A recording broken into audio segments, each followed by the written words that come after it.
நடிகைகளை வச்சுட்டு ஏமமாரடி தலைமையிலான கூட துத்துணுண்டு இடத்துல அவங்க கொடுத்தாங்கோ அப்படிலாம் சொல்றதெல்லாம் வந்துட்டு வேலைக்கு ஆகாது. ஒரு எம்பிக்கள் குழு முதலமைச்சருக்கு அறிக்கை கேட்டு கடிதம் எழுதலாமா? அது முதல்ல அது ஒரு செல்லா கூட. அது சிபிஐ கொண்டாந்து அப்படியே போட்டு மூடிடலாம். ஏன்னா இவங்களுக்கு முக்கியம் என்னன்னா விஜயை காப்பாற்றணும். ஸோ பாஜக அவனுடைய ப்ராக்சி.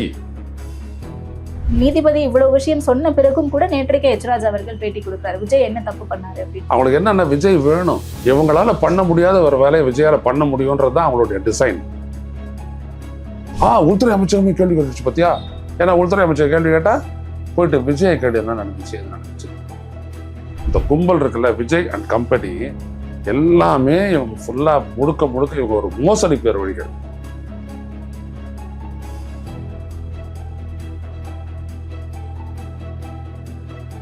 ஆச்சி அதிரசமா விடுங்க, கையில தட்டி சூடான எண்ணெயில பொரிச்சா அதிரசம் ரெடி.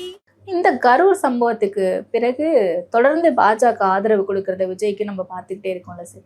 ஆனா அந்த ஆதரவு அப்படிங்கிறது ஒரு பக்கம் விஜய் கூட்டணிக்குள்ள இழுக்கிறதுக்காக இப்படியான ஒரு சதி திட்டத்தை போடுறாங்க அப்படின்ற ஒரு கருத்து இருக்கு. இப்ப திருமாவளவன் மாதிரியான ஆட்கள் எல்லாமே ஓப்பனாவே சொல்றாங்க பாஜக தான் விஜயை இயக்குது, RSS தான் விஜயை இயக்குது அப்படின்னு சொல்லிட்டு. இப்ப நான் நீதிபதி இவ்வளவு விஷயம் சொன்ன பிறகும் கூட நேற்றைக்கு எச்ராஜ் அவர்கள் பேட்டி கொடுக்குறாரு. விஜய் என்ன தப்பு பண்ணாரு அப்படின்ற மாதிரி எப்படி புரிஞ்சுக்கலாம் சார்? அதான் உயிரை பத்திய கவலை இல்லை. விஜய் என்ன தப்பு பண்ணாரு? விஜய் ஒண்ணுமே பண்ணல. பேப்பரை படிச்சாங்கன்னா தெரியும். அவங்களுக்கு என்னன்னா விஜய் வேணும். இவங்களால பண்ண முடியாத ஒரு வேலையை விஜயால பண்ண முடியும்ன்றதுதான் அவங்களுடைய டிசைன். அதாவது எடப்பாடி பழனிசாமியாலேயோ பிஜேபியாலேயோ டிஎம்கேவையோ திமுக ஆட்சியையோ நீங்க வந்துட்டு மக்கள் மத்தியில நம்பிக்கை இழக்க செய்ய முடியாது. புரியுதுங்களா? அதை வந்துட்டு விஜய் செஞ்சா அந்த இளைஞர்கள்லாம் இருக்காங்க, இளம் பெண்கள் இருக்காங்க, அவங்களாம் அப்படியே எடுத்துவாங்க. இந்த ஆட்சியை வீட்டுக்கு அனுப்பணும், வீட்டுக்கு அனுப்பணும், தலைவா அண்ணா விஜய் அண்ணா அப்படி. அது இவங்களுக்கு தேவை. அதுக்காக தான் விஜய் அவங்க காப்பாற்ற நினைக்கிறாங்க. எந்த பிஜேபி காரனாவது எங்களை அவர் எதிரின்னு சொன்னாரு, நாங்க எதுக்கு அவருக்கு முட்டு கொடுக்கணும் அப்படின்னு சொல்லானே ஒருத்தர் சொல்ல. எல்லாரும் வந்து காப்பாற்ற வந்து நின்ட்டான். டெல்லியில இருந்து ஒரு டீம் வருது, இங்க இருந்து ஒரு டீம் வருது, அண்ணாமலை வராரு, எல்லாரும் ஒப்புக்குனாச்சும் அந்த ஹாஸ்பிட்டலை போய் பார்த்துட்டு வந்துட்டு வெளியில வந்துட்டு கட்சி போலீஸ் தப்பு. தமிழக அரசு விவகாரம் குறித்து விளக்கம் கொடுக்கணும்னு அறிக்கையெல்லாம் கொடுத்துருக்கு. அறிக்கை உடனே அறிக்கை கேட்டிருக்காரு. நான் சீஃப் மினிஸ்டர் தான் சொல்லுவேன், இப்பதான் இன்சிடென்ட் நடந்திருக்குது, ரிப்போர்ட் வந்துடும் நான் அனுப்புறேன் அப்படி சொல்லி 2 லைன்ல அனுப்பியிருப்பேன். ஒரு எம்பிக்கள் குழு முதலமைச்சருக்கு அறிக்கை கேட்டு கடிதம் எழுதலாமா? இல்ல அதெல்லாம் எம்பிக்கள் குழுலாம் எழுத முடியாது. அது முதல்ல அது ஒரு செல்லா குழு. அது ஒரு கட்சியோ ஒரு அமைப்போ ஒரு கூட்டணியோ உண்மை அறியும் குழுலாம் வச்சுட்டு இருந்தாங்கன்னா அதுக்கெல்லாம் உண்மை அறியும் குழு வந்து ஒரு ரிப்போர்ட்டை மக்கள்கிட்ட கொடுக்கலாம். நாங்க போனோம் பார்த்தோம் அப்படின்னு சொல்லிட்டு ஒரு ரிப்போர்ட்டை கொடுக்கலாம், தப்பு இல்லை. அதெல்லாம் அறிஞர்கள் கொண்ட குழுவாக இருக்கணும்.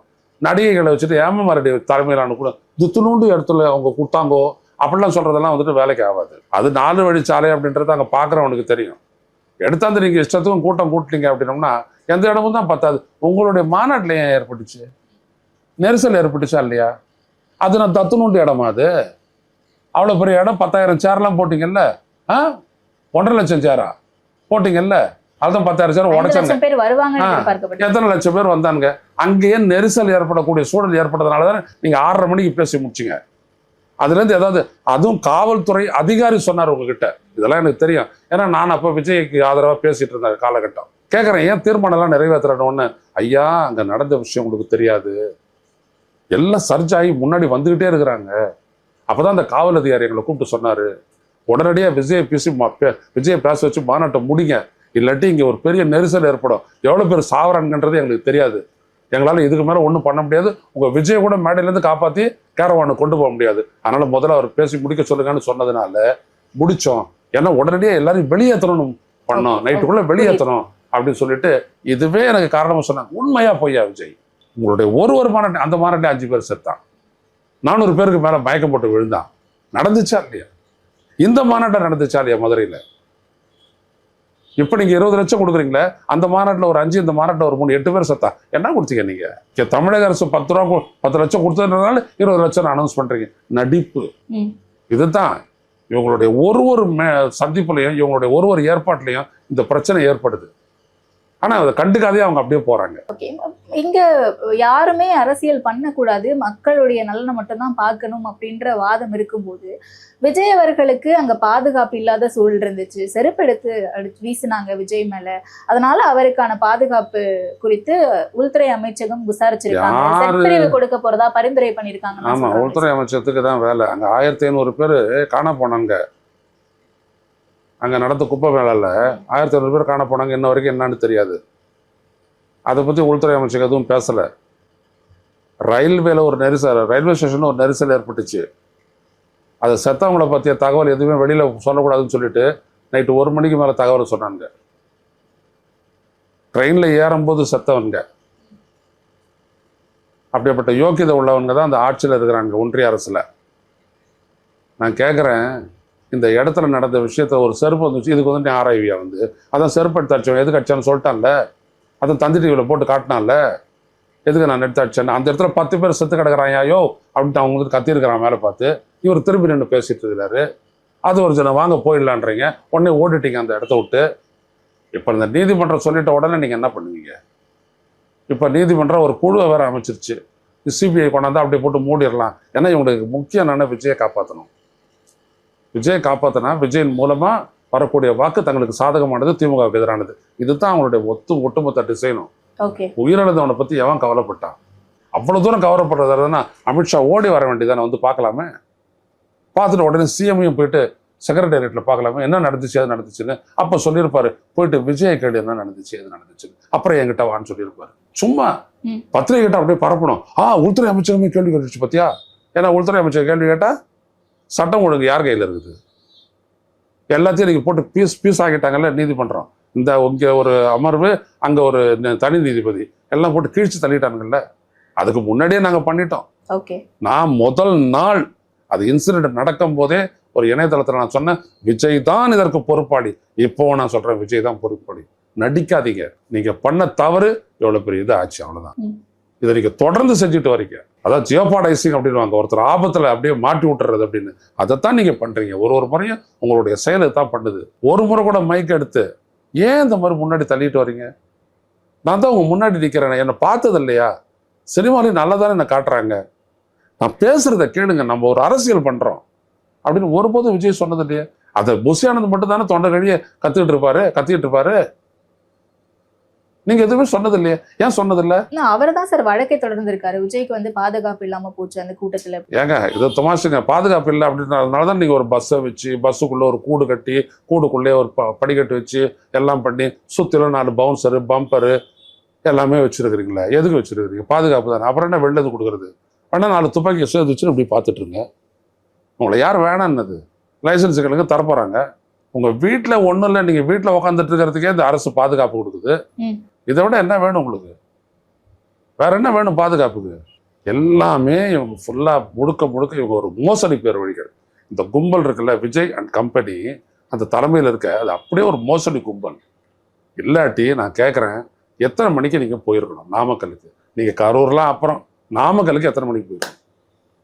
எத்தனை மணிக்கு நீ ஃப்ளைட்டை பிடிச்ச? அதுல என்ன ரெஸ்பான்சிபிலிட்டி இருக்கு சொல்லு. அப்போ அந்த மக்கள் பாட்டுக்கு எப்படி அங்கேயும் தகவல் வராதா? சார் மக்கள் காத்துட்டு இருக்கிறாங்க சார் 6 மணில இருந்துட்டு, என்ன பண்றீங்க அப்படின்ட்டு. அப்படி ஒரு கம்யூனிகேஷன் அங்கே வச்சுக்கிறது இல்லை. அங்கே எத்தனை நடந்துட்டு போகுது, நான் வரும்போது வருவேன், காத்துக்கிட்டு இருக்கணும் ஜனங்க. எம்ஜிஆர் போகும்போது 10 மணி நேரம் காத்துட்டு இருந்தார் இல்லையா? எம்ஜிஆரோட ஈக்குவேட் பண்ணிக்கிட்டே எல்லாத்தையும் பண்றாங்க. பத்திரிகை படிக்கிறவனுக்கு ரைட்டு, ஆனா அங்க இருக்கிறவனுக்கு எவ்வளவு சங்கடம். இல்ல தாமதம் பெரிய பிரச்சனை இல்லை அப்படின்னு சொல்றாரு சார் ஹெச் ராஜா. நான் தான் சொன்னேன்ல, இந்த விஷயங்களை விஜய் என்ன தப்பு பண்ணாருன்னு சொல்லிட்டு விஜய் 7 மணி நேரம் லேட்டா போனாரு, 8 மணி நேரம் லேட்டா போனாரு அப்படின்னா 36 மணி நேரம் லேட்டா போயிருக்காரு எம்ஜிஆர். அந்த நேரத்துல ஏதாவது நடந்ததா? அரசு தான் இங்க கொடுக்க வேண்டிய பாதுகாப்பை கொடுத்திருக்கணும். அங்க அமைப்பு இருந்துச்சு. எம்ஜிஆர் கட்சியில இருந்தவங்க, அதனால அமைப்பு ரீதியா இருப்பாங்க. ஒரு பெண்ணை விழறதுக்கு விட மாட்டாங்க, அவங்க பிடிச்சி தாங்குவாங்க. பிள்ளைங்க சுமார் தள்ளி போயா அப்படின்னு சொல்லுவாங்க அவங்க.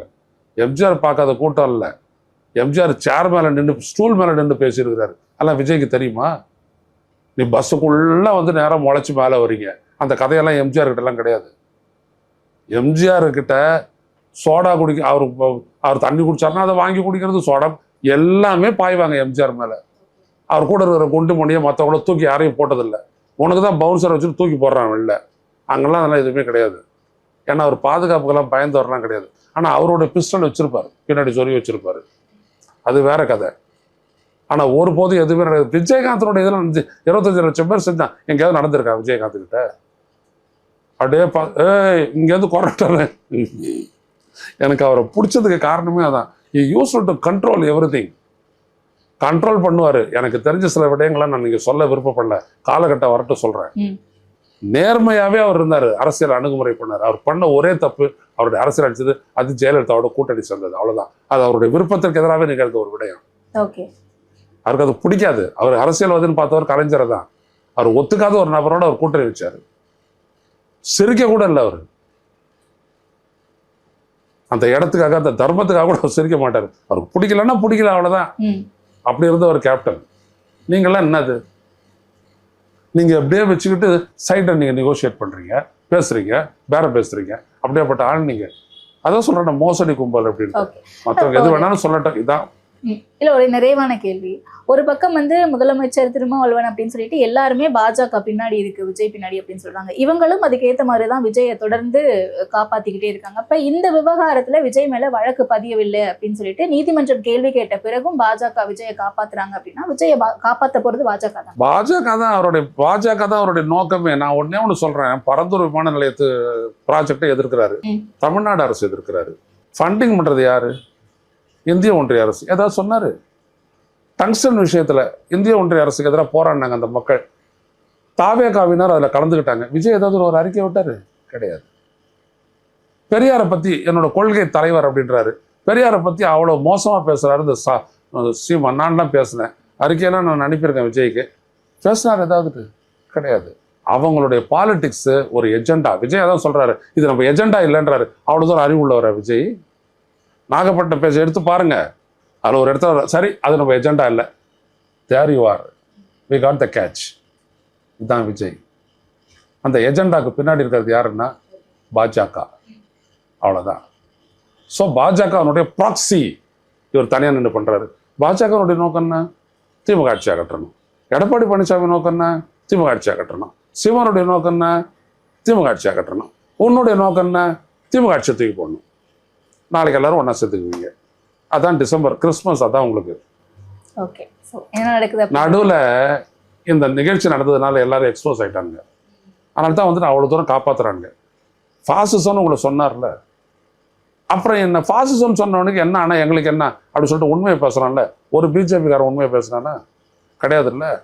அவ்வளோதான், எக்ஸ்போஸ் ஆகிட்டாங்க. தெளிவான விளக்கங்கள் கொடுத்தீங்க. என்ன நடக்கும் அப்படிங்கிறத பொறுத்திருந்து பார்ப்போம். நன்றி சார்.